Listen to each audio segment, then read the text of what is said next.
Hello and welcome back again. As you can see, I am wearing a Rilakuma poncho because it's cute and cozy.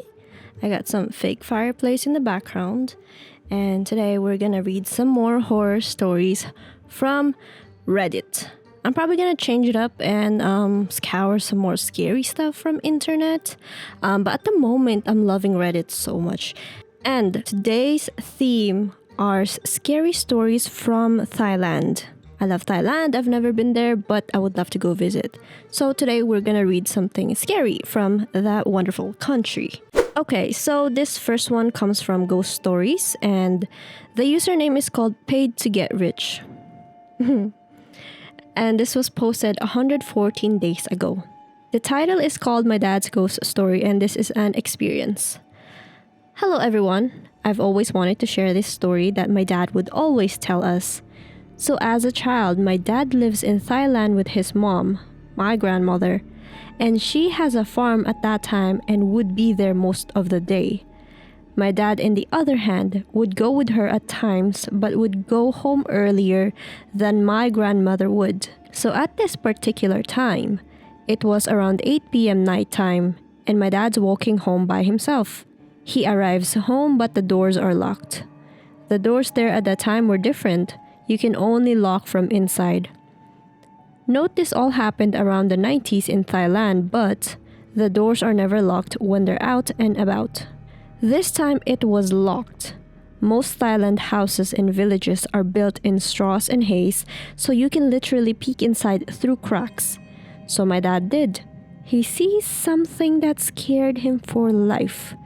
The way my dad described what he seen, she was sitting on a chair, eyes closed, skin is greenish as if she was molding up, rocking back and forth, and she was a big lady.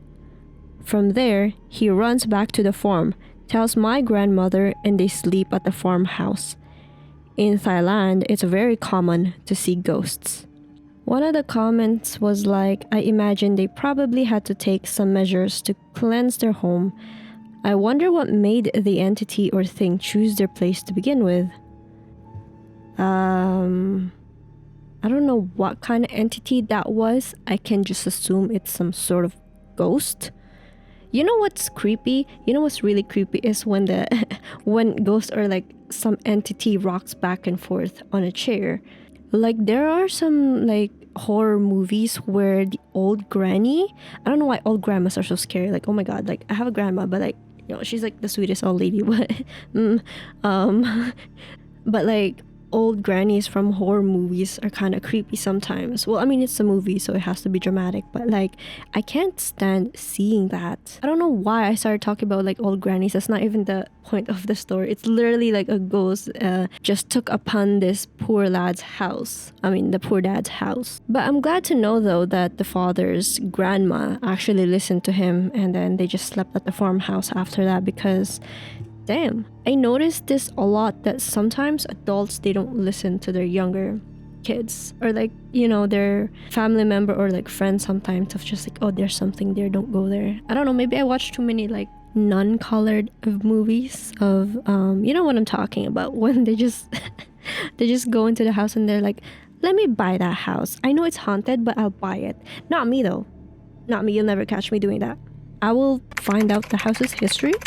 Something happened there before, I'm out. You offer me like the house for like $1, maybe I'll consider it, but yeah. But good story. I like it.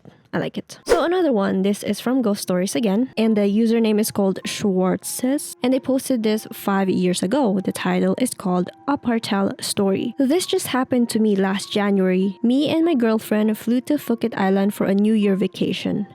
Now, we booked a dormitory-style apartel, but were transferred to another room for whatever reason, though we are still sharing rooms with other groups. So we were tired, and we both decided to call it a night early. Then I got a dream that a black thing jumped to me and put its hands to my mouth to prevent me from breathing. My initial reaction in my half-asleep mind was, I'm tired, this is just a dream, whatever. I'm not sure if my girlfriend woke me up or I woke up naturally, but I remember she was awake through her eyes were still closed, but she told me she had a nightmare about a black thing that sat on my lap, choking me and asking her to come with it. That got me paranoid. I asked her if it's a person or maybe somebody inside the room. All she said was it was a black figure. And she went on and she said no to the figure and then she woke up. For the whole night I was awake trying to check whatever it was. Good thing we got transferred back to our original room. One of the commenters was like, I'd have a heart attack. I mean, me too. Dreaming things like that, something was in that room, I'm telling you. And I'm telling you right now, there was something in that room. You know how maybe sometimes some rooms are kind of just like claimed by ghosts? They're like, yeah, I'm gonna chill here for the rest of my ghost life and haunt whoever comes here. That's what happened. Whatever the black figure was. Maybe it's a ghost that's been expired for like, centuries now. Or maybe some sort of like demon. Hey there, demons. It's me, your boy. Good story though, good story. Okay, so we have a long one. And this is from Paranormal. Username is called Amethia. And this was posted 5 years ago. So the title is called My Father Experience Back in the Forest of Thailand. My father was somewhat a skeptic in the paranormal. However, one of the few stories my dad would share about his childhood, this one, was pretty in-depth. He was born in Cambodia and around age 14 is when he experienced what was war like. The Khmer Rouge, as described by my grandmother and parents, were ruthless.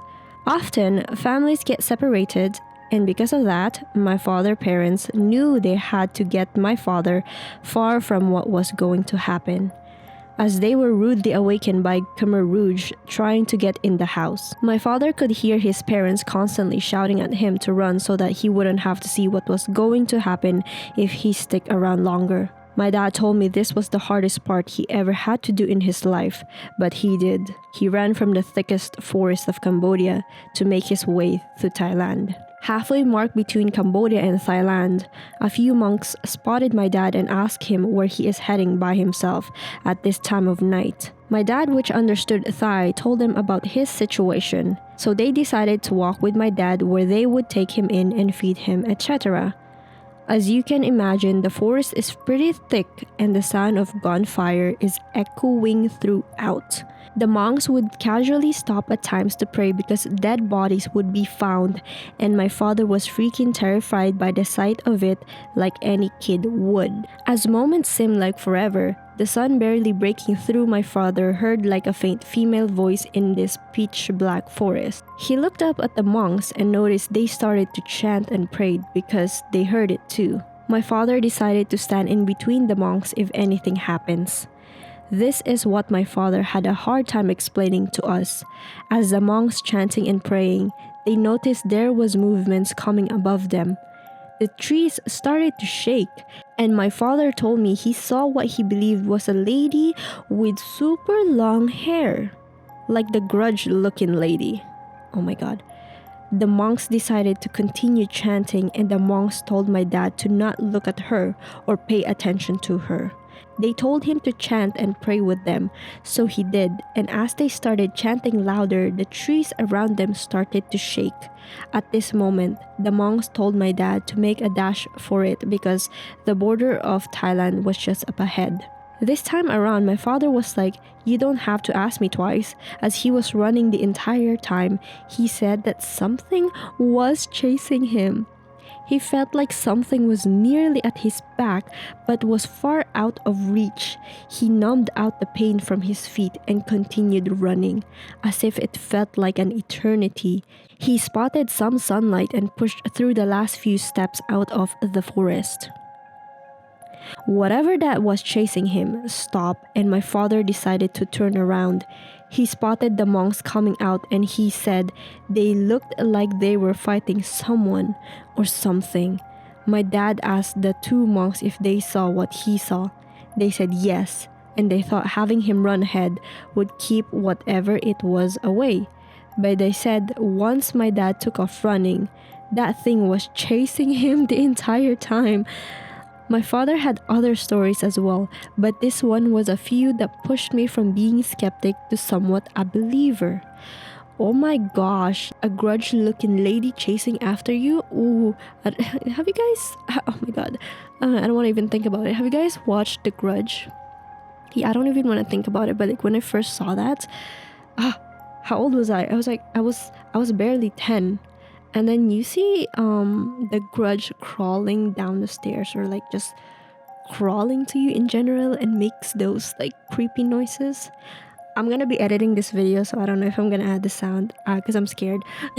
Or like Sadako, which is another long-haired lady that crawls out of the, what do you call that, like the well. And I'm sure a lot of cultures have something similar of like lady in white with long hair. So that's freaky. This poor man, oh my god, that poor father has been chased by that creepy ass entity.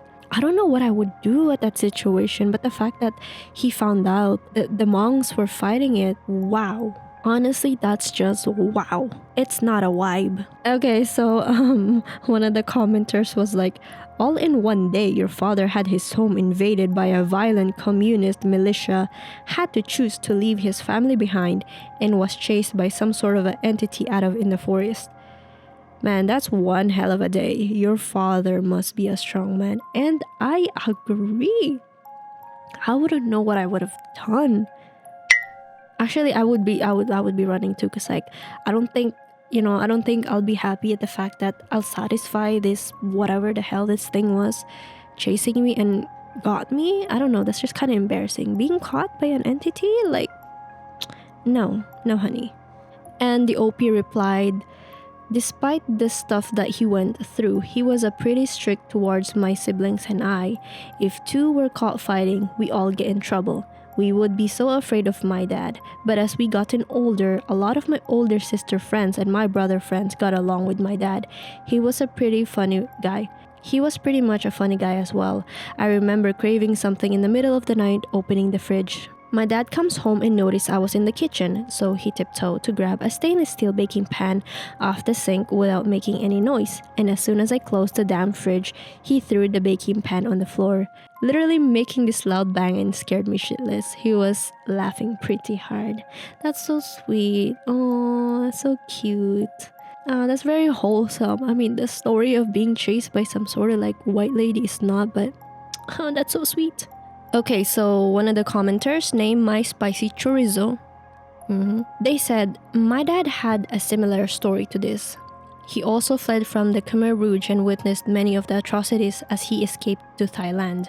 He's been back to Cambodia to visit family and was told of a certain village where you should stay indoors under moonless nights. The story goes, there was a woman who was tied to a tree there. Her family was murdered in front of her eyes by the Khmer Rouge. They then tortured and killed her. Her vengeful spirit now haunts that area, and she can be seen sitting in the tree. Described just like in your story, her weeping can be heard throughout the village, and men have been chased and attacked by her. Cambodian folklore depicts them as vengeful female ghosts who were raped and murdered. Maybe this is what your dad and the monks encountered? He's also told me stories of a disembodied head attached to entrails that float around at night looking for blood to drink. Oh my gosh, I would have never thought of disembodied head. Actually, no, like when I was young, disembodied head had been like a very big topic with me and my friends, and I'm always so scared that I'm ever gonna see one like that. One of the commenters said their username is TAAAY92. I'm glad I found your story and thank you for sharing. My family fled the Khmer Rouge as well and escaped through a forest in the night.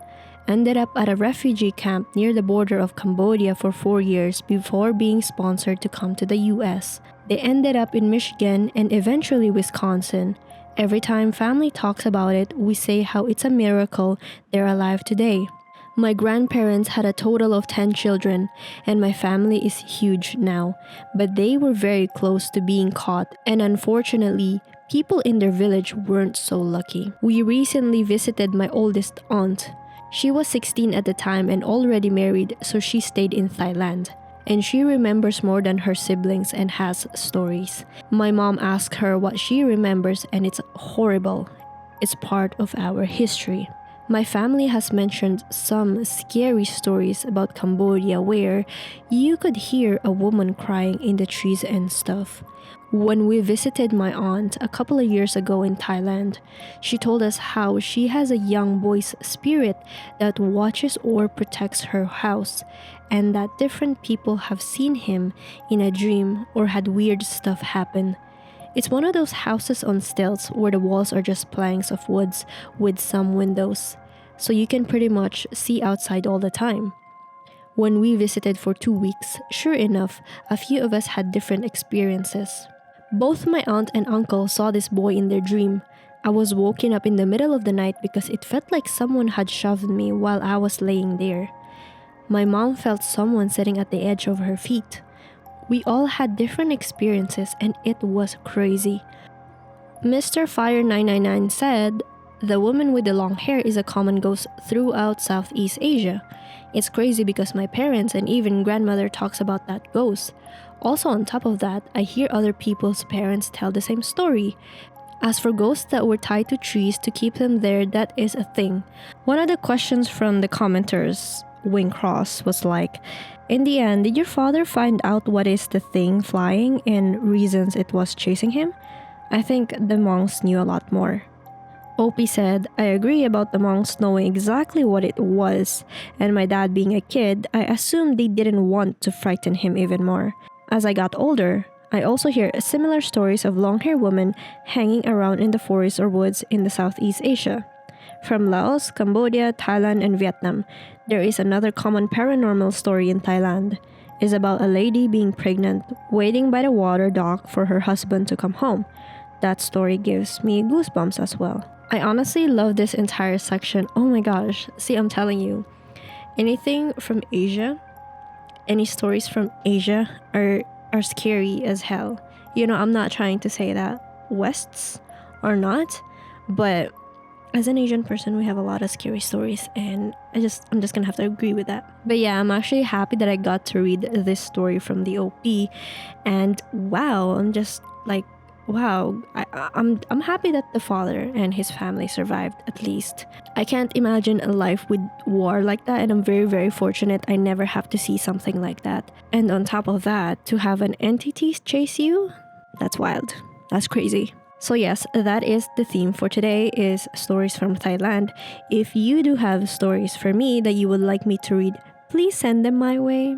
And if you have any images or videos attached to it, do send them my way as well. I will be scared looking at it, but you know, it is what it is. And thank you for staying in tune. That is it for now. Do add me on socials. I'm on Instagram and TikTok. Although I don't really use TikTok as much, but I would love to post more. And I also have a Poshmark boutique, so I have a lot of like brand new makeup products there or skincare. So if you're interested, click the links below. It's only available for Canadians though, because I am Canadian and Poshmark is like strict on country stuff. But whatever. Anyways, I hope you enjoyed this episode and I will see you next time. Bye!